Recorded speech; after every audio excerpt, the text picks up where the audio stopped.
नमस्कार, न्यूज 11 भारत देख रहे हैं आप। आपके साथ मैं हूं अभिषेक भारती। बीजेपी के प्रदेश अध्यक्ष दीपक प्रकाश पर लॉकडाउन उल्लंघन का मामला दर्ज हुआ है। उन पर डिजास्टर एक्ट के तहत यह मामला दर्ज हुआ है और बीजेपी इसे राजनीति से प्रेरित कदम बता रही है। कांग्रेस इसे कह रही है कि भाई ये तो नियम संगत है, क्योंकि वहां पर तो लॉकडाउन का उल्लंघन हुआ था। अब इस मामले पर आरोप प्रत्यारोप का दौर शुरू हो चुका है, लेकिन आने वाले कई दिन इसी मामले को लेकर के सियासी तपिश बढ़ाने वाले हैं। सबसे पहले आपको हम एक रिपोर्ट दिखाते हैं, उसके बाद इस मामले पर चर्चा होगी। एक रिपोर्ट दिखाइए। बीजेपी प्रदेश अध्यक्ष दीपक प्रकाश पर केस दर्ज। कोरोना गाइडलाइंस के उल्लंघन का मामला दर्ज। कांके विधायक समरीलाल पर भी मामला दर्ज। बीजेपी बोली, दीपक से खौफजदा है सरकार। शुक्रवार को किसानों से धान खरीद के मुद्दे पर बीजेपी खेतों में थी। इसी कड़ी में कांके के सुकुरहुट्टू में बीजेपी प्रदेश अध्यक्ष दीपक प्रकाश कंधे पर हल लेकर प्रदर्शन कर रहे थे। किसानों के पक्ष में आवाज बुलंद कर रहे थे और अब उनके खिलाफ कोरोना गाइडलाइंस के उल्लंघन को लेकर केस दर्ज किया गया है। उनके साथ साथ विधायक समरीलाल समेत अन्य पार्टी कार्यकर्ताओं पर भी स्थानीय प्रशासन की ओर से मुकदमा किया गया है। बीजेपी ने इस पर कड़ी नाराजगी जताते हुए कहा कि हेमंत सरकार प्रदेश अध्यक्ष दीपक प्रकाश से खौफजदा है। ये राज्य सरकार को हमारे प्रदेश अध्यक्ष माननीय श्री दीपक प्रकाश जी का इतना खौफ है कि वो जब भी आंदोलन के लिए निकलते हैं तो सरकार उनके ऊपर फर्जी मुकदमे करके उनको रोकने की कोशिश करती है।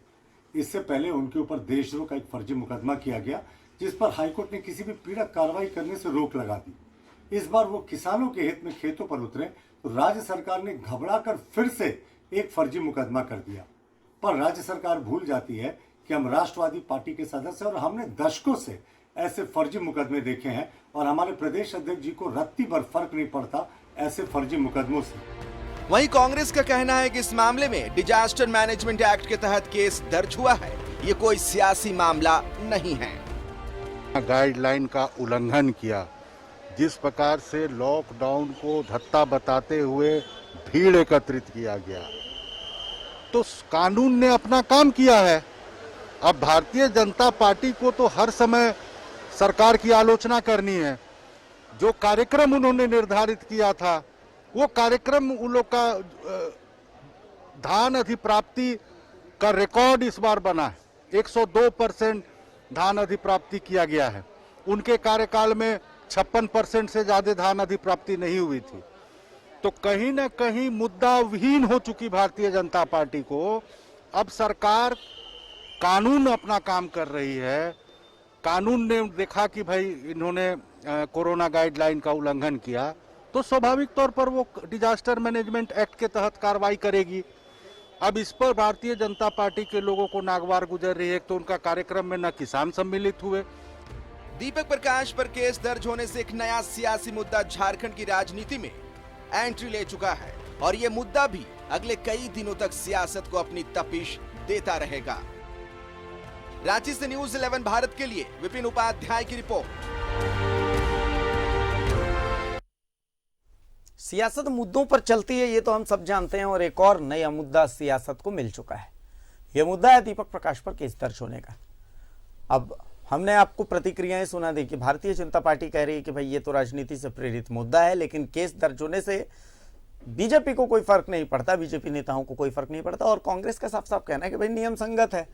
आपने कोरोना के गाइडलाइंस में जो नियम रखे गए हैं, लॉकडाउन के गाइडलाइंस हैं, उनको आपने उनका उल्लंघन किया है। आपने खेतों में उतर करके वहाँ पर सोशल डिस्टेंसिंग का उल्लंघन किया। वहाँ पर कोई भी शख्स जो है वो सोशल डिस्टेंसिंग का प्रयोग करता नजर नहीं आ रहा था। लॉकडाउन को लेकर के सरकार की तरफ से कुछ गाइडलाइंस, उन गाइडलाइंस का उल्लंघन किया गया। तो जाहिर सी बात है कि इसे लेकर के सियासत होनी, और आने वाले दिनों में सियासत इसे लेकर के गर्म रहेगी।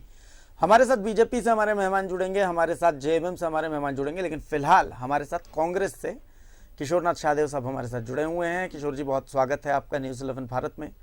अभी आप ही की बात सुन रहा था कि भाई ये तो नियम संगत है, लेकिन बीजेपी कह रही है कि भाई ये आपने जो है ये राजनीति से प्रेरित होकर के किया और आप खौफ जताएं। जिस शब्द का उपयोग है खौफ जताएं दीपक प्रकाश से। मैं बयान सुन रहा था भारतीय जनता पार्टी के प्रवक्ता का। दीपक प्रकाश पूरे कोरोना काल में पूरी भारतीय जनता पार्टी में, व्यक्तिगत रूप से नहीं कहूँगा, पूरे भारतीय जनता पार्टी दफ्तर में अपना ताला बंद करके घर में बैठे हुए थे और अब वो उनको किसानों की सूझ रही है तो वो बाहर निकले आंदोलन करने के लिए। अब हम सभी जानते हैं कि अनलॉक 3 अभी चल रहा है जी, और उसके कोई गाइडलाइन हैं सरकार ने निर्धारित किए हैं। राज्य की सरकार डिजास्टर मैनेजमेंट एक्ट के तहत सारी चीज़ें हैं और उसमें कुछ गाइडलाइन है कि भाई आपको 4 बजे तक दुकान खोलने हैं, आपको 5 आदमी से ज़्यादा भीड़ एकत्रित नहीं करना है, या और भी कई गाइडलाइन है जिसका कि जो है संक्रमण काल में और ऐसे सम पेंडेमिक के पीरियड में उसको आपको पालन करना है। राज्य की जनता धन्यवाद की पात्र है कि इतने सूझबूझ के साथ, और पूरे देश में इसकी चर्चा हो रही है कि झारखंड ने एक और जहां अपनी आर्थिक गतिविधियों को सुरक्षित रखा, बनाए रखा, वहीं दूसरी ओर कोरोना संक्रमण से भी बहुत जल्दी निपटने का काम किया। तो ऐसी परिस्थिति में आप जाइएगा आंदोलन करने और वहां भीड़ एकत्रित करिएगा और भीड़ एकत्रित करके और गाइडलाइन का उल्लंघन करिएगा तो स्वाभाविक सी बात है ये जो है जो प्रशासन है, जो ये डिजास्टर मैनेजमेंट एक्ट देखने वाले जो पदाधिकारी हैं वो केस दर्ज करेंगे। इनको तो अगर ऐसी परिस्थिति आती है, अगर इन्होंने उल्लंघन किया है तो केस दर्ज हुआ है, हम तो ये मांग करेंगे प्रशासन से कि अगर ये कोरोना गाइडलाइन का उल्लंघन करके संक्रमण फैलाने को बढ़ावा दे रहे हैं तो इनकी गिरफ्तारी होनी चाहिए। इनको तो ये क्या जान माल लोगों के, ये पिछला उदाहरण अभी जैसे कि आप प्रतुल शाहदेव जी को सुन रहे थे, वो कह रहे थे कि भाई आपने पिछला उदाहरण देखा था कि कोर्ट ने किसी भी पीड़क कार्रवाई से रोक लगा दी थी, देशद्रोह का मुकदमा दर्ज किया गया था दीपक प्रकाश जी पर। तो उनका कहना है कि भाई वहां पर तो आप लोगों ने मुंह की खाई, तो क्या यहाँ पर भी ऐसा कुछ होगा? उनके बयान नहीं, वो सही बात है। अगर उनको लगता है, अब तो कानून अपना केस दर्ज किया है, कानून को लगेगा कि इनको गिरफ्तार किया जाना चाहिए तो गिरफ्तारियां होगी, और उनको अगर न्याय के लिए कहीं अदालत में जाना पड़ेगा तो वो अपना अदालत में अपना पक्ष रखेंगे।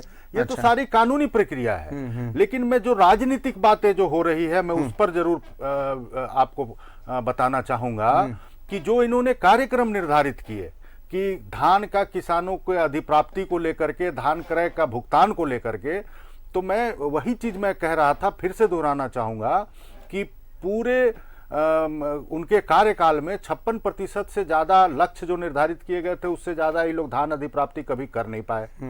इस साल जब से सरकार आई है हेमंत सोरेन के नेतृत्व में, इस साल 102% लक्ष्य से ज्यादा धान की अधिप्राप्ति की गई। आधा पैसे का भुगतान जो है वो किसानों को कर दिया गया, आधे पैसे का भुगतान उन लोगों का हो रहा है, कई जगहों पर हो चुका है। चलिए, मोहन कर्मकार साहब हमारे साथ झारखंड मुक्ति मोर्चा से जुड़ चुके हैं। कर्मकार साहब, साफ साफ अभी हम जिस तो रिपोर्ट को सुना रहे थे, बीजेपी का यह कहना है कि भाई दीपक प्रकाश से आप लोग खौफजदा हैं, सरकार खौफजदा है और यही कारण है कि उनके खिलाफ आप लोग केस दर्ज करते हैं। पहले भी ऐसा किया, एक बार फिर से किया है। क्या आप लोग सच में खौफजदा हैं दीपक प्रकाश से? देखिए, सबसे पहले तो न्यूज 11 की इस टीम को और जो भी इस डिबेट में बैठे हुए हैं सभी को हम अपनी ओर से अभिनंदन करते हैं जी। और ये जो जिस तरह से भाजपा का जो आपका प्रदेश अध्यक्ष के द्वारा राज्य के भीतर में किसानों को लेकर के जिस तरह का कार्यक्रम की उन्होंने घोषणा की, ये पूरी तरह से हमको लगता है कि जो लॉकडाउन के समय जो प्रशासन का या सरकार का जो गाइडलाइन था उसको पूरी तरह से दरकिनार करते हुए इन लोगों ने इस तरह का कार्यक्रम किया। क्योंकि आज अगर इसको किसानों के प्रति इतना ही हमदर्द रहता तो आज देश के दिल्ली हरियाणा के बॉर्डर पर किसान आज वहां धरने पर 6 महीना से ऊपर हो चुका है, वहां लोग बैठे हैं। उनकी समस्या का समाधान करने के लिए सरकार एक बार भी कदम आगे नहीं उठाया, और ना ही हमारे राज्य से जो भारतीय जनता पार्टी के राज्य स्तरीय संगठन है या यहाँ के जो MP MLA या मंत्री है, उन लोगों ने भी किसी तरह से केंद्र सरकार के साथ इस पर पहल करके उसकी समाधान करे इनकी प्रयास नहीं किए। जहाँ तक किसानों की हमारे राज्य के भीतर में जो समस्याएं हैं, निश्चित तौर पर हम लोगों ने जैसे ही सत्ता संभाले उसके बाद ये कोरोना महामारी का ये समय आया और इसको राज्य सरकार ने किस तरह से टैकल किया और कैसे राज्य की जनता को इस महामारी से राहत देने का जो प्रयास कर रही है, ये हेमंत सोरेन काफ़ी तारीफ़ तारीफ है। और इसलिए मैं ये कहना चाहूँगा कि किसानी से जो भी वादा किए हैं हमारे इस राज्य के मुख्यमंत्री माननीय हेमंत सोरेन जी, निश्चित तौर पर उन वादा को एकदम समय पर पूरा किया जाएगा। और किसानों के लिए तो मतलब जो मामला दर्ज हुआ है दीपक प्रकाश पर, वो नियम संगत है कर्मकार साहब, एकदम नियम के अनुरूप है?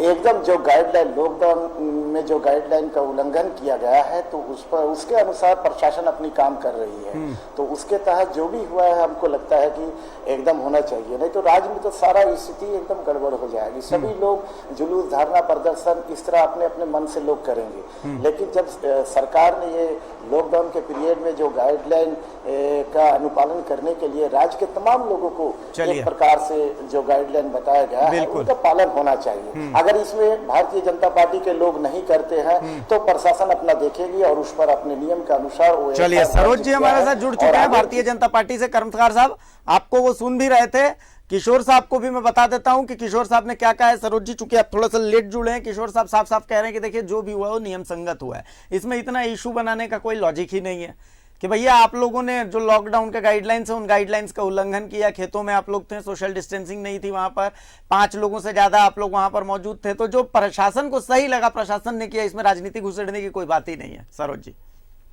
देखिए, राजनीति तो कैसे नहीं आएगी।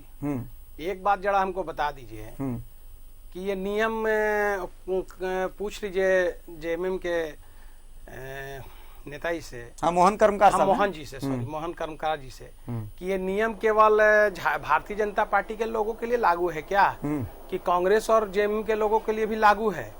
अभी कितना दिन हुआ? 4 दिन पहले, 4-5 दिन पहले पेट्रोल और डीजल को लेकर के और भारतीय कांग्रेस के लोग जो है प्रदर्शन कर रहे थे, वो नियम लॉकडाउन नहीं टूटा। कहीं केस हुआ है क्या? कहीं पर केस हुआ है तो बता दीजिए। अभी राजीव गांधी जी का जन्मतिथि मनाया जा रहा था और जिस तरह से गैदरिंग और केक काटा जा रहा था, वो नियम कानून में है कि नहीं है? वो उनके लिए नियम लागू है कि नहीं है? उनके लिए कानून काम करेगा कि नहीं करेगा? यही तो पूछना है हमसे। और दूसरा एक चीज और बता दें कि ये जो सरकार ने कोरोना प्रोटोकॉल में निर्माण कार्य, कृषि और कई चीजों को, मेडिकल्स, कई चीजों को बाहर किया, रियायत दी है। तो इसीलिए भारतीय जनता पार्टी ने इसीलिए खेतों में प्रदर्शन रखा। उस समय तो ये लोग कह रहे थे खेतों में जा रहे, खेतों में इसलिए रखा कि कृषि कार्य के लिए लोग जाएंगे, कृषि कार्य को लॉकडाउन से छूट रखा गया है, तो जहां किसान वहां जाएंगे तो वहां चले गए। अगर हम प्रदर्शन कर रहे हैं उनके बीच में किसानों के लिए कि भाई धान का खरीद आपका हुआ है और आपको पैसा सरकार नहीं दी है, और वहां चले गए तो हम तो प्रोटोकॉल तोड़ दिया और केस हुआ, और ये लोग प्रदर्शन किए तो इन पर केस नहीं हुआ। तो मैं ये पूछना चाहता हूं कि नियम कानून केवल भारतीय जनता पार्टी के लिए है कि कांग्रेस और जेएमएम और सरकार में शामिल दलों के लिए भी? पूछ लेते हैं किशोर जी। देखिए, बिल्कुल सही सरोज जी ने कहा कि ये एक पैंडेमिक ऐसा है जो एक व्यक्ति से दूसरे व्यक्ति में संक्रमण फैलती है, और इसके अपने गाइडलाइन है और पूरे दुनिया में इसके गाइडलाइन है, और उसी के तहत हमारे राज्य में भी गाइडलाइन है। इन्होंने पहला तो जो डिजास्टर मैनेजमेंट एक्ट के तहत जो प्रशासन देखती है, ये उसकी जिम्मेवारी बनती है। हमने जो कार्यक्रम निर्धारित किए, जिस पर अभी चर्चा हो रही थी, आपने देखा होगा कि शहर के सभी पेट्रोल पंपों पर, और हमने निर्धारित किए कि एक पेट्रोल पंप पर 5 आदमी से ज्यादा नहीं जुटेंगे। कोरोना गाइडलाइन का जो है वो पालन करेंगे। उसके साथ ही जितने भी पंप थे सब में अलग अलग नेता लोग पहुंचे और अलग अलग तरह से प्रदर्शन किए गए। तो कानून सबके लिए बराबर है जी, और कानून के जो रखवाली करने वाले लोग हैं, अगर वो देख रहे हैं कि कानून का उल्लंघन हुआ है, तब मुकदमा हुआ है। जो कहा जा रहा है कि दीपक प्रकाश से जी, प्रदेश अध्यक्ष जी से भारतीय जनता पार्टी की सरकार थर थर कांप रही है, तो ये जो किसानों को लेकर जो इनके आंदोलन थे, उसको देश जानता है, राज्य के किसान भी जानते हैं कि किसानों के कितने हमदर्द हैं। जो इनकी मांग है, जो इन्होंने अपने मुद्दे रखे थे, उस पर काम चल रहा है। सबसे ज्यादा मतलब आप लोगों का जो प्रदर्शन था उसमें सारे गाइडलाइन का ध्यान रखा गया? बिल्कुल, गाइडलाइन का ये निर्देश रहता है, गाइडलाइन का ध्यान दे करके काम। और ये हमारा कोई झारखंड के अंदर में नहीं, ये कार्यक्रम देश भर में था, देश भर में कार्यक्रम हुए और सभी जगह तो जहां भारतीय जनता पार्टी की सरकार है, अगर गाइडलाइन का उल्लंघन हुआ होता तो राज्य की सरकार हम स्वाभाविक तौर पर अगर इनके अनुसार जो ये कह रहे हैं, दूसरे का तो नहीं झारखंड की मैं तस्वीर आपको आप बोले तो मैं दिखा सकता हूं। नहीं, आप दिखा जरूर सकते हैं, लेकिन हमारे जो प्रदर्शन थे वो टुकड़ों टुकड़ों में थे। प्रत्येक पेट्रोल पंप में 5 आदमी को ही मैं 5 से ज्यादा लोगों को भी दिखा दूंगा और सोशल डिस्टेंसिंग का उल्लंघन होते भी दिखा दूंगा। और राजीव गांधी के जन्म तिथि को मैं भी दिखा देता हूं। मैं सुधार कर दूं, दिखा देता हूं कि कितने की भीड़ थी। नहीं, मैं सुधार ये कर दूं। कहिए कि कोरोना प्रोटोकॉल को ध्यान में रख के आप लोग नहीं किए, सरकार आपकी है इसके ध्यान में रख करके किए कि आपको मोहन जी के पास मैं मोहन जी के पास आता हूं। मोहन जी, किशोर जी की बात भी आपने सुन ली, सरोज जी की भी बात आपने सुन ली। देखिए, सवाल ये उठता है कि भाई कांग्रेस का प्रदर्शन जो है वो गाइडलाइन के तहत कैसे हो गया और बीजेपी का प्रदर्शन गाइडलाइन के अगेंस्ट कैसे हो गया?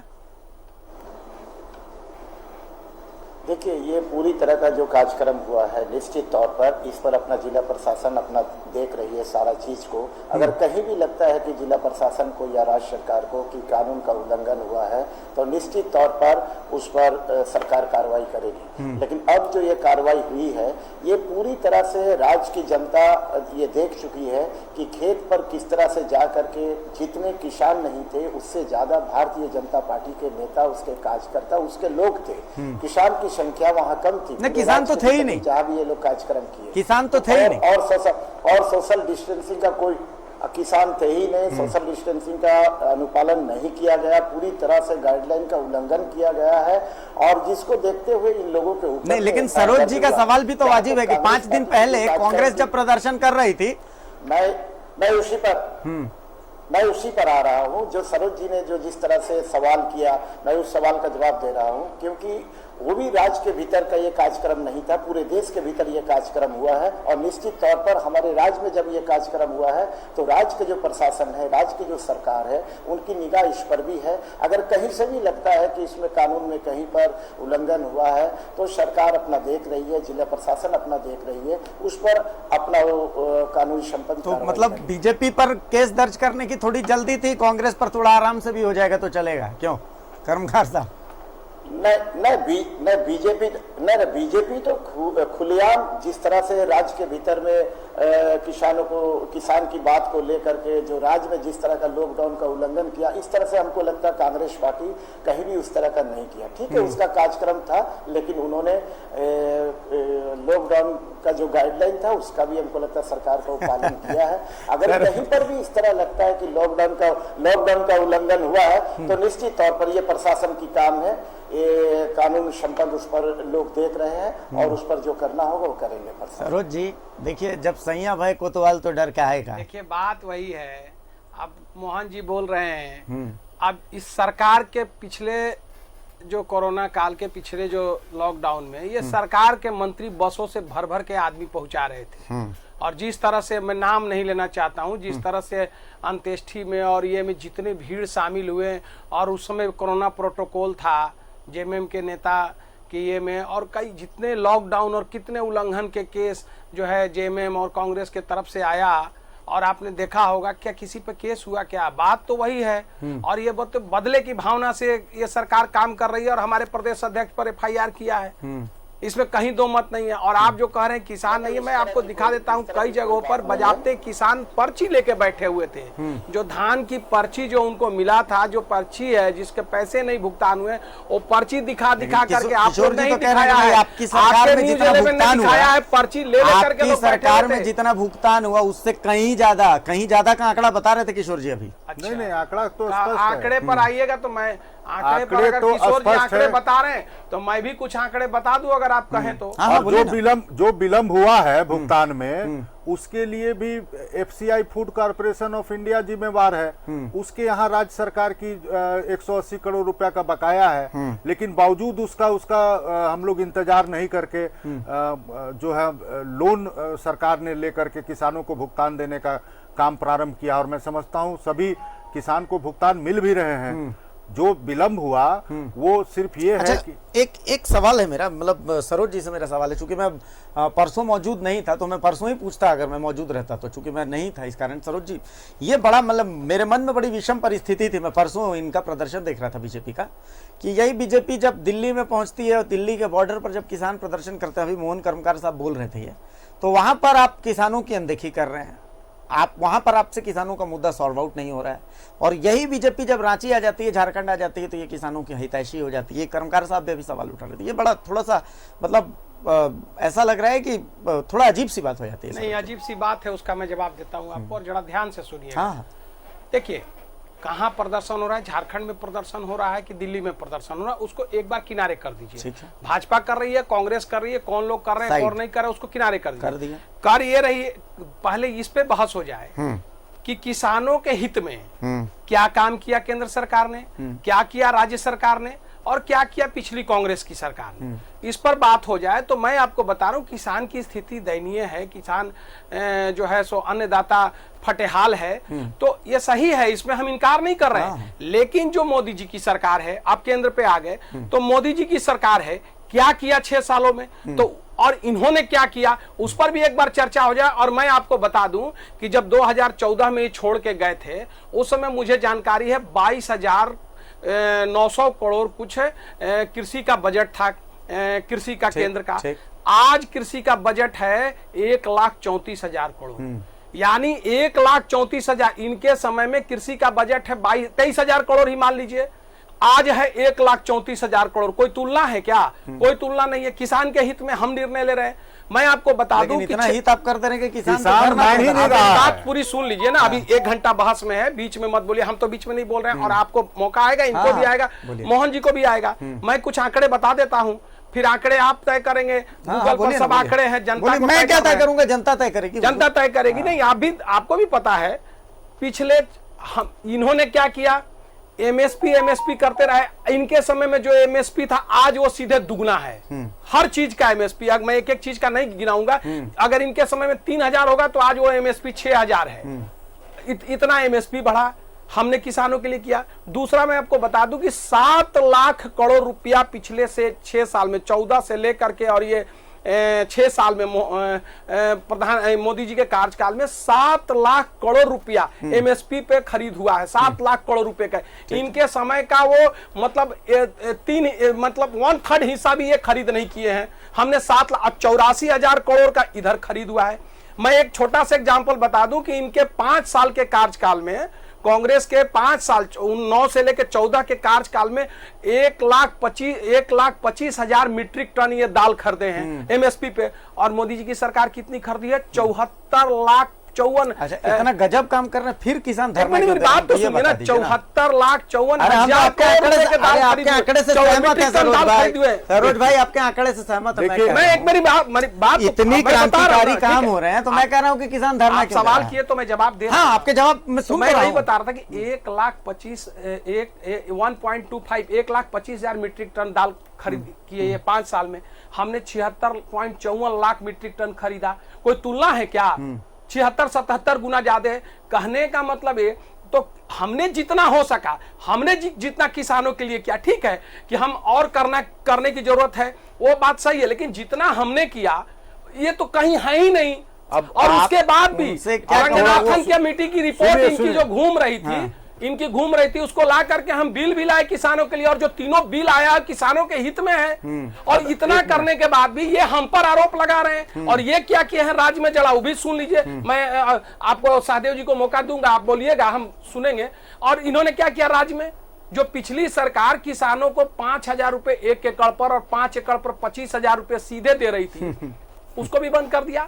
किसान के धान खरीदे तो धान का इन्होंने पैसा बकाया रखा। और सुनिए, ये जो बोल रहे हैं उसका भी सुन लीजिए। 950 करोड़ रुपए के लगभग धान खरीद हुए हैं। 500 करोड़ रुपए का भुगतान हुआ है। चलिए मान लीजिए एफसीआई पर 1,80,00,000 रुपया बकाया है, मैं मान लिया, तो 500 करोड़ रुपए का इन्होंने भुगतान किया, तो 1,80,000, तो अभी 450 करोड़ था, तो 1,80,000 छोड़ भी दीजिए, 1,80,000 180 करोड़, हाँ 180 करोड़ छोड़ भी दीजिए, तो बाद बाकी तो भुगतान करना चाहिए। हम लोग का जिस दिन प्रदर्शन था उससे पहले शायद 90 करोड़ का भुगतान किए हैं। नहीं, 90 करोड़ का कुछ भुगतान हुआ आपके आंकड़े को मैं सुधारना चाह रहे हैं। हाँ वो बताएंगे। हाँ। तो और दूसरा एक बात और कि मोदी जी की सरकार किसान के खाते में 92,000 करोड़ सीधे बैंक खाते में डाले, इधर पिछले दिनों 22,000 करोड़ डाले सीधे। सुनिए ना सरोज जी, ऋण जो है, सुनिए मैं बता रहा हूं ना, इतना आंकड़ा मुझे समझ में आता तो मैं आईएएस बन के बैठा नहीं रहता। IAS तो समझिए ना, सिंपल सी मैं बात बोल रहा हूं ना, समझने मैं की क्या बहुत जरूरत सिंपल है? सी बात कह रहा हूँ कि हाँ। आपने इतनी क्रांति कर दी तो भाई किसान धरना क्यों दे रहा है? धरना दे, वो तो देखिए, मैं बताता हूं, वो टुकड़े टुकड़े भारती गेंद साहब, वाले, वो तो 300 कोई रहा- हटाओ की मतलब मांग है किसान नहीं है ना। वहाँ पे। कौन है किसान उनके साथ? ये भी तो ट्रैक्टर लेके निकले थे रोड में, कितने किसान इनके साथ थे? किसान कहीं आंदोलित है क्या? किसान कहीं आंदोलित किसान है? खुश हैं सब जगह? नहीं, देखिए पिछली खुश है, कोई खुश होता है क्या? उनको जितना अच्छा हो, जितना किया जाए उतना कम है, और हम लोग करने की कोशिश करेंगे। एमएसपी को दुगना करने का प्रयास है, आज 1.5 गुना से ऊपर हो गया। मेरा ये कहना है कि और करने की जरूरत है, लेकिन ये जो आरोप लगा रहे हैं इनसे ज्यादा हमने किया है। ये कह रहे हैं कि हमने बहुत प्रयास किया है किसानों के लिए मोदी जी की सरकार ने। ठीक है, जो इन्होंने प्रारंभ किया और बताया कि कांग्रेस की पिछली सरकार में क्या स्थिति थी और 2014 में नरेंद्र मोदी जी की सरकार आने के बाद क्या स्थिति हुई, मैं उसी बात पर चर्चा करना चाहूंगा कि ये 2014 में जब केंद्र की सरकार में आए तो इन्होंने किसान से वादा किया कि हम लागत के दोहरा मूल्य आपको देंगे, एमएसपी तय करेंगे, उस पर जितना आपकी लागत है उससे डबल पे एमएसपी आपको तय करेंगे। 6 महीना बाद क्या होता है, केंद्र की सरकार जाती है सुप्रीम कोर्ट और ये हलफनामा देती है, एफिडेविट देती है कि ये कतई संभव नहीं है, किसानों को ये हक नहीं दिए जा सकते हैं। फिर जब दूसरी बार चुनाव की बारी आती है, राज्यों में चुनाव होती है, तो केंद्र की सरकार कहती है कि ये जो लागत के डबल मूल्य देने की जो बात है वो 2022 तक ये लक्ष्य को पूरा कर लिया जाएगा। तो इनकी सरकार चुनी गई थी 2019 तक के लिए, लेकिन ये उसके बाद तक का डेट बता रहे थे। ठीक है, देश की जनता ने इनको दोबारा मौका दे दिया। दूसरी चीज ये है कि किसान अगर आंदोलित हैं, किसान के हक में अगर वो 3 कानून जो बनाए गए हैं वो अगर है, तो आज देश भर में मुझे लगता है देश की इतिहास में इतना लंबा आंदोलन हमने तो नहीं देखा था कि लगातार सड़कों पर लोग बैठे हुए हैं और किसान वहां बुजुर्ग से लेके कई मंजर आप तो कह रहे हैं कि वहाँ नहीं, किसान है ही नहीं। मैं बता रहा हूं कई मंजर आपने देखे होंगे। और जो बात सरोज जी ने कहा, इनके केंद्रीय नेता हैं, केंद्रीय प्रवक्ता हैं, इनके प्रधानमंत्री, सब लोग यही बात कहते हैं कि वो गैंग के लोग हैं, वो किसान नहीं है। तो किसान नहीं है तो केंद्र की सरकार क्यों बात कर रही है? 22 दौर वार्ता की, उनको बरगलाने के लिए, किसानों को थकाने के लिए। मैं तो ये मानता हूं कि जो किसान वहां 400 से 500 की संख्या में जिनकी मौत हुई आंदोलन के दौरान, उसके हत्या के जिम्मेवार है ये केंद्र की सरकार। ये केंद्र की सरकार उतने बुजुर्ग, उतने ठंड में कड़कती। पहले तो जब ये चीज नहीं थी तो देश भर में वही चलते थे समाचार में, किसान के आंदोलन। तो कहीं ना कहीं जिस कानून की आवश्यकता ही नहीं है किसान को, जो चाहिए ही नहीं। 2 कमेंट्स हैं जो हमारे दर्शक फेसबुक पे हमें कर रहे हैं, मैं आपको बता देता हूं। पहला कमेंट एक छोटू सिंह नाम के एक शख्स का है। मनोज मोहन जी सुनिएगा इसे। छोटू सिंह नाम के एक शख्स का कहना है कि भाई बीजेपी वाले पेट्रोल पंप पर धरना कब देंगे? पहला, बहुत महंगा हो गया पेट्रोल, बीजेपी वाले भी धरना दें, पहला सवाल। अच्छा, दूसरा एक कमेंट कोई रवि रोशन मित्र हैं, वो कह रहे हैं कि देखिए मैं चतरा से हूं और अभी तक धान एफएससीआई को दिया है लेकिन अब तक पैसा नहीं मिला है, 40 क्विंटल धान मेरे पास, अब मेरी बेटी की शादी करने के लिए भी पैसे नहीं है। इस तरीके के कमेंट्स आ रहे हैं। कर्मकार साहब। देखिए, इस पर पहले मैं पेट्रोल पर आपको जवाब देना चाहूंगा। निश्चित तौर पर जब ये भारतीय जनता पार्टी सेंट्रल में जब ये विपक्ष में थी तो उस समय पेट्रोल का कीमत क्या था और उसको लेकर के ये लोग किस तरह से रोड पर प्रदर्शन किए थे, किस तरह से पेट्रोल और गैस को लेकर के आंदोलन किए थे, ये पूरे देश की जनता जान चुका है। और आज पेट्रोल का कीमत कहाँ है और ये किस तरह से, ये तो सीधी तरह से जनता की पॉकेट का लूट हो रहा है, एकदम उसके पॉकेट से रुपया निकाला जा रहा है। जिस तरह का आज पेट्रोल डीजल का दाम बढ़ा है और उसको बढ़ने से ऐसा नहीं कि खाली लोगों को उस पेट्रोल और डीजल से एक ये में खाली उसको असर पड़ रहा है, ये हर क्षेत्र में उसका असर पड़ रहा है और देश में महंगाई भी जिस तरह से बढ़ रहा है उसका भी कहीं ना कहीं ये असर है। दूसरी बात है, जिस तरह से आपको धान क्राई को लेकर के जो हो सकता है कि जिला के कुछ जिला में राज्य के भीतर में धान क्राई को लेकर के लोगों का कहीं किसी का पेमेंट नहीं हो चुका है, लेकिन बहुत सारे लोगों का पेमेंट हो चुका है और सरकार इस पर कर रही है। लेकिन इसी बीच ये लॉकडाउन को भी संभालना है और चलिए एक मोहन कर्मकार साहब उसको भी कर्मकार साहब तो जो भी एक बहुत बड़ी खबर आ रही है, एक बहुत बड़ी खबर आ रही है। मैं आपको पूरा मौका दूंगा बोलने का, सरोज जी को भी पूरा मौका दूंगा बोलने का, और लाल किशोर नाथ शाहदेव साहब को भी मैं पूरा मौका दूंगा बोलने का। लेकिन फिलहाल हम एक छोटे से ब्रेक के लिए रुकेंगे और ब्रेक के बाद जब हम वापस आएंगे तो एक बहुत बड़ी खबर नहीं, बहुत बड़ी खबर हम आपको दिखाने वाले हैं। बस हमारे साथ आप लोग बने रहें, दर्शक भी हमारे साथ बने रहें, चूंकि झारखंड के प्राइड से जुड़ी हुई खबर है, हमारे सिरमौर से जुड़ी हुई खबर है, तो आप हमारे साथ बने रहेंगे, कहीं जाइएगा मत। बस एक छोटा सा ब्रेक लेकर हम तुरंत हाजिर हो रहे हैं। ब्रेक।